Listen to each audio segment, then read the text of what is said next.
Yesterday, on a remote site in North Nottinghamshire, the prospect of fracking in the county moved a step closer. So drilling of an exploratory well started just off Tinker Lane. This is between the villages of Blythe and Barnby Moor. It's being done by the company Igas, who are trying to find out if it could be a viable site to frack and produce shale gas. Well, the work has been met with opposition, and campaigners have been gathering outside the site over the weekend. Some of them have been locking themselves to the gates in a standoff with the police. On Monday, 2 people were arrested over the incident.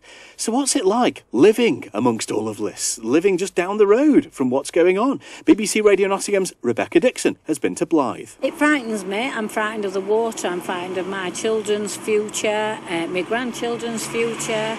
We're told all the time that we should be using renewable energy, so why are we now tapping into the ground to get the gas out? This is an ex-mining area, and fracking on this is like sending shockwaves through a piece of Swiss cheese. We have no idea how much damage that's going to do. Villagers here in Blythe are not happy that exploratory work has started. Nestled at the very top of Nottinghamshire, it's a sleepy little village surrounded by rolling green countryside. Village life appears to centre around the parish church, a shop and a few pubs dotted around a small green. A few years ago, Blythe became another place identified as somewhere that shale gas could be trapped under the ground. And along with the industry came the protesters. Activist Joey has set up camp down the road near Barnby Moor. I think more than anything it's about belief. The belief that we're out here doing something positive, literally trying to change the world. This industry and the oil and gas industry is going to kill us one of these days. If we don't transition to a more green grid and a more sustainable industry, we are going to have to, we're going to have to face the consequences. So we're able to be out here in the rain and the cold because we believe in what we're doing and we believe in a better future for us and for our children.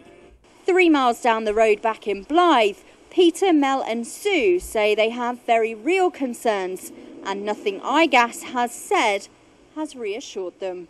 We're supposed to be embracing renewable energy and not everything's about climate change, so even as a fossil fuel it's not good. But there are so many risks with fracking, everything from damaging the water source. We have no idea how much damage that's going to do. There's lots of lorries used, there's masses of water, fresh water used. The list goes on and on and on about the toxicity of what comes out the ground, and that is just like the thin end of the wedge, really. They're actually drilling through an aquifer, which is, and they've never drilled under mines before, which is very, very scary.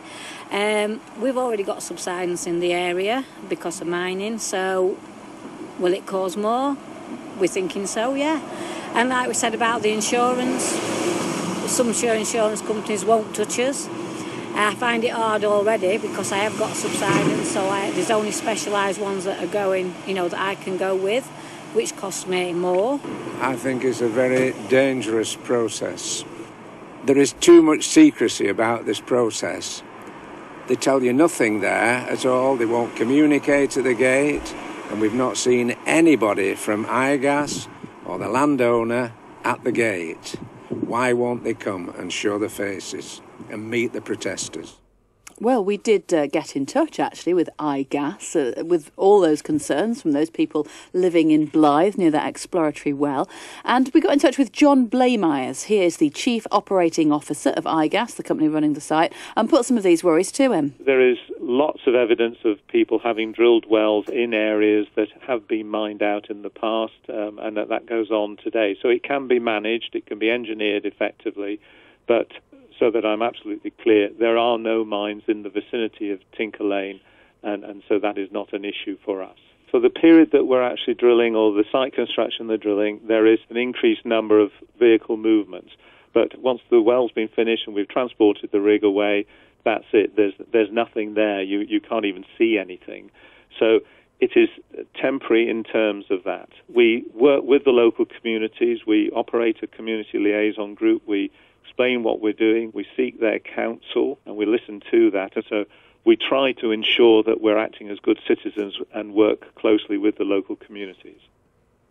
And what about these worries then about possible contamination of the water, of even tap water? It's worth just bearing in mind there have been over 2,000 oil and gas wells drilled in the UK without any incident in terms of affecting the aquifer, etc. Secondly, we have a very rigorous regulatory regime. We have to conform to the UK standards, which are deemed to be gold standard in terms of well construction and integrity. We are drilling and exploiting somewhere between 2,000 and 3,000 metres down. Most of the aquifers are at about sort of 200 metres. So we ensure we have multiple layers of cement and steel casings that isolate those aquifers. So it's a very well-engineered, highly regulated means by which we can ensure that nothing untoward occurs within the aquifer.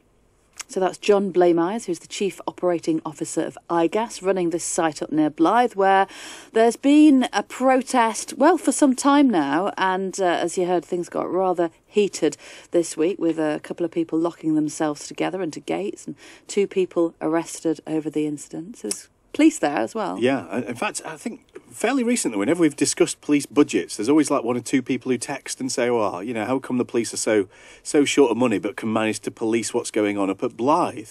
The response from the police, by the way, on this is that the protest against the fracking company has been on and off for around a year now, and a police presence is sometimes required in order to keep the peace. It's 12 minutes past 7. You're listening to BBC Radio Nottingham.